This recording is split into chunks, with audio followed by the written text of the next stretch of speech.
Shalom saudara, pagi ini kita akan belajar mengenai kasih-Mu menentukan. Di dalam Yeremia pasal 2 ayat yang kedua, Allah berfirman bahwa aku teringat kepada kasih-Mu pada masa mudamu.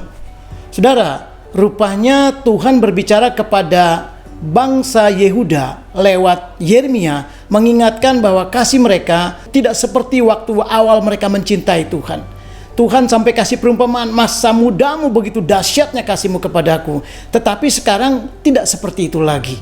Nah, demikian juga ternyata firman Tuhan ini berbicara kepada setiap kita, saudara dan saya. Saudara, kalau Tuhan berbicara, Tuhan mengingatkan kita, artinya Tuhan sedang mempertanyakan, masihkah kita di dalam kasih kita yang sungguh-sungguh kepada Tuhan, kasih kita yang begitu menggebu-gebu kepada Tuhan, kasih kita yang menyala-nyala kepada Tuhan, atau justru kita sudah kehilangan kasih yang mula-mula. Kita sudah tidak ada gairah untuk mencari Tuhan, menyembah, mengasihi Tuhan.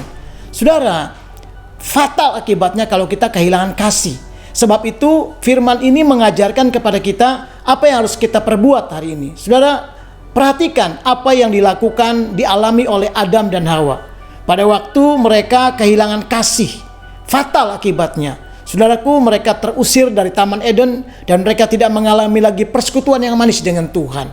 Kenapa saudara? Karena Adam dan Hawa itu sudah melakukan dua kesalahan. Ini juga mungkin yang menjadi penyebab ketika kita kehilangan kasih dan kita di dalam kasih-Nya Tuhan. Tuhan sedang mengingatkan kita karena firman Tuhan pagi ini mengajarkan kasih saudara menentukan apakah saudara akan selalu berkenan dan mengalami kemenangan, mengalami hidup penuh keberkatan, mengalami kelepasan. Kalau kasih-Mu begitu dahsyat, bebanmu, persoalanmu, seberat apapun, sebesar apapun, sebanyak apapun, Tuhan sanggup memberikan kemenangan, jalan keluar, pertolongan demi pertolongan, mujizat demi mujizat, pemulihan demi pemulihan akan terjadi sehingga apapun yang kau akan alami, saudara tidak akan pernah gentar. Tapi masalahnya adalah bagaimana dengan kasih kita? Adam dan Hawa saya sudah singgung tadi, kehilangan kasih fatal akibatnya saudara. Yang pertama adalah karena Adam membuat satu komunikasi yang salah. Dia bukan berbicara kepada Tuhan, tetapi kepada ular atau iblis atau setan itu. Ini komunikasi yang salah yang membuat dia, saudaraku, kehilangan kasih yang mula-mula. Saudara, dia tidak lagi mengasihi Tuhan. Fokusnya bukan lagi kepada Tuhan, bukan kepada suara Tuhan, kepada firman Tuhan, tetapi kepada iblis yang mengiming-imingi, menjanjikan, tetapi pada kenyataannya dia tidak mengalami seperti yang iblis katakan.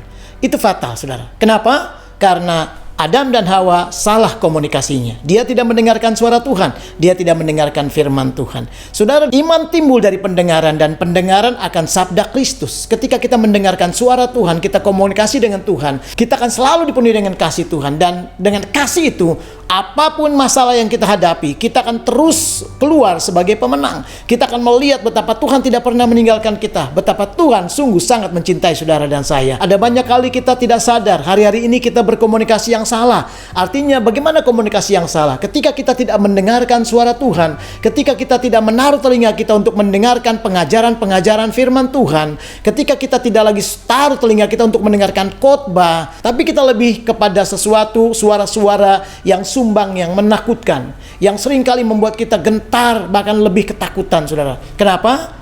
Karena kita tidak menyadari bahwa itu tidak membangun iman kita. Saudara, hanya suara Tuhan, hanya ketika kita komunikasi dengan Tuhan, ketika Bapak Ibu Saudara mendengarkan firman Tuhan, di situ kasih-Mu makin kuat dan engkau semakin hidup di dalam kasih. Kasih-Mu semakin menyala-nyala dan itu yang membuat engkau berkenan di mata Tuhan. Yang kedua, apa yang membuat kasih kita seringkali hilang, tidak lagi ada, bahkan berkurang, bahkan sekarang mungkin sudah mulai, saudaraku, turun, saudara. Kenapa? Karena kita mengikuti kehendak kita, sama seperti Adam dan Hawa. Yang kedua yang diperbuat oleh Adam dan Hawa adalah mereka menuruti kehendak mereka sendiri, hawa nafsu mereka. Kadangkala kita juga begitu, tidak mengikuti maunya Tuhan, kita berjalan dengan asumsi kita, dengan pengalaman kita yang kita anggap benar, tapi sebenarnya salah. Saudara, hari ini kita diingatkan, jangan pernah berjalan menurut asumsi, kehendak kita, kemauan kita. Kita mesti berjalan dalam tuntunan Roh Kudus. 2 Timotius pasal yang ketiga, ayat yang kedua sampai dengan kelima. Di situ diceritakan manusia akhir zaman. Orang yang menuruti hawa nafsu dikatakan mereka lebih mengikuti keinginan mereka sendiri.